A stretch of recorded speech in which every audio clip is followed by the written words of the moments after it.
क्या सरकार वाकई हमारे मोबाइल फोन के अंदर झांकना चाहती है?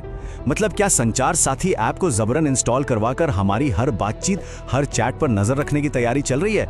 देखिए, यही वो सवाल है जो आज हम सबके मन में घूम रहा है और इसी पहेली को आज हम सुलझाने की कोशिश करेंगे। तो कहानी में दो पहलू हैं। एक तरफ सरकार कह रही है कि ये तो एक सुरक्षा कवच है, पर दूसरी तरफ विपक्ष का आरोप है कि ये हर फोन में एक सरकारी चौकीदार बिठाने की साजिश है।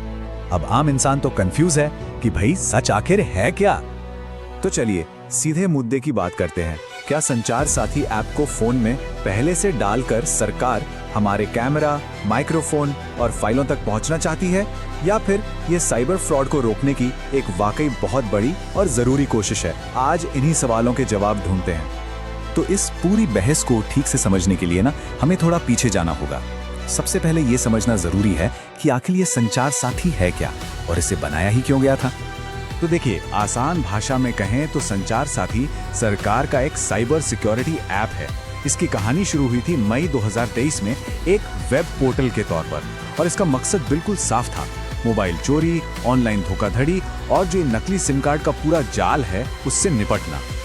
सरकार का कहना है कि भाई इस ऐप के फायदे ही फायदे हैं। सोचिए, आपका फोन खो जाए, आप उसे ब्लॉक कर सकते हैं।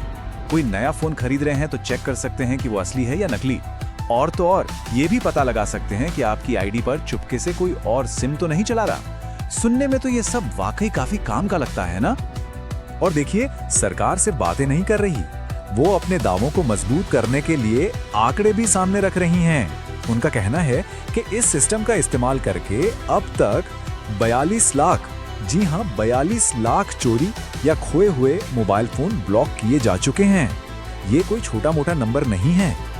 तो सवाल उठता है कि अगर ये ऐप इतना ही अच्छा और फायदेमंद है तो फिर इस पर इतना बवाल क्यों मचा? विवाद की जड़ वो एक सरकारी कदम है जिसने इस पूरे मामले का रुख ही मोड़ दिया। अब जरा इस टाइमलाइन पर गौर कीजिए, ये इस पूरे विवाद की कहानी बयां करती है। सब कुछ ठीक ठाक शुरू हुआ मई 2023 में एक वेब पोर्टल के साथ। फिर जनवरी 2025 में आया मोबाइल ऐप, जिसे कोई भी अपनी मर्जी से डाउनलोड कर सकता था। लेकिन असली ट्विस्ट आया दिसंबर 2025 में, जब सरकार ने एक फरमान जारी कर दिया कि अब से हर नए फोन में ये ऐप पहले से ही इंस्टॉल होकर आएगा। बस यहीं से सारा खेल बदल गया। और बस इसी एक आदेश के साथ पूरी बात ही बदल गई।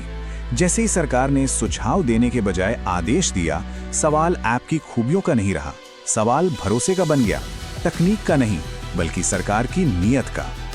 और इसी एक आदेश ने देश में एक बहुत बड़ी बहस छेड़ दी है: सुरक्षा या निजता, यानी कि प्राइवेसी। क्या नागरिकों की सुरक्षा उनकी प्राइवेसी से ज्यादा जरूरी है? चलिए दोनों तरफ की दलीलों को जरा गौर से देखते हैं। तो एक तरफ है सरकार का पक्ष। उनका कहना है कि देखिए, देश में साइबर क्राइम आसमान छू रहा है। हर साल लाखों फोन चोरी हो रहे हैं और लोग खुद से तो ऐप डाउनलोड करने नहीं रहे थे, इसलिए ये कदम उठाना पड़ा। वहीं दूसरी तरफ हैं आलोचक, जो कह रहे हैं कि ये तो हर फोन पर नजर रखने की शुरुआत है, एक तरह की पेगासस जैसी जासूसी जो भविष्य के लिए एक बहुत ही खतरनाक रास्ता खोल रही है। विपक्ष ने तो इस पर बहुत ही तीखे हमले किए हैं। प्रियंका गांधी ने इसे सीधे सीधे जासूसी ऐप कह दिया, तो वहीं प्रियंका चतुर्वेदी ने इसकी तुलना बिग बॉस वाली निगरानी से करा ली। मतलब एक ऐसी दुनिया जहां आपके हर कदम पर नजर रखी जा रही हो। अच्छा, ये बड़ी बड़ी राजनीतिक बातें तो अपनी जगह हैं, लेकिन एक आम इंसान के लिए, उसकी प्राइवेसी और उसके डेटा के लिए इसका क्या मतलब है? क्या ये व्हाट्सएप या इंस्टाग्राम जैसे दूसरे ऐप से अलग है? चलिए समझते हैं। देखिए, यहाँ एक बहुत ही बुनियादी और बड़ा फर्क है। व्हाट्सएप हो या इंस्टाग्राम, उसे इंस्टॉल करना या ना करना हमारी मर्जी है। हाँ, वो भी हमारा डेटा लेते हैं, पर वहां हमारे पास एक चॉइस है। संचार साथी के मामले में ये चॉइस, ये विकल्प ही खत्म कर दिया गया है।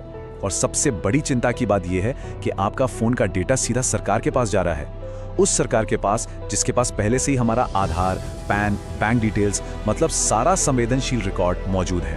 एक्सपर्ट्स को डर इस बात का है कि इन सबको मिलाकर सरकार किसी भी नागरिक की एक ऐसी 360 डिग्री डिजिटल प्रोफाइल बना सकती है जिससे हमारी हर गतिविधि, हमारी लोकेशन, हमारे रिश्ते, सब पर नजर रखी जा सकती है। अब थोड़ी टेक्निकल बात करते हैं।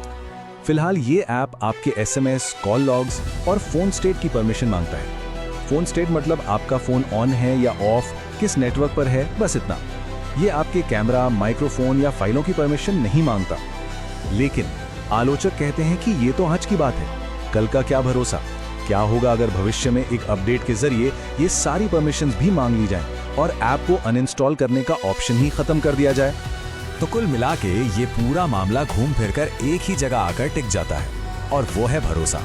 सवाल ये है कि हम भरोसा किस पर करें, सरकार के सुरक्षा के वादों पर या फिर विपक्ष की निगरानी वाली चेतावनियों पर। और आखिर में एक बात तो तय है, टेक्नोलॉजी कभी न्यूट्रल नहीं होती।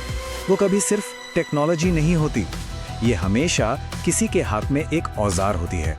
या तो ये लोगों को बचाने का एक साधन बनती है या फिर उन्हें कंट्रोल करने का।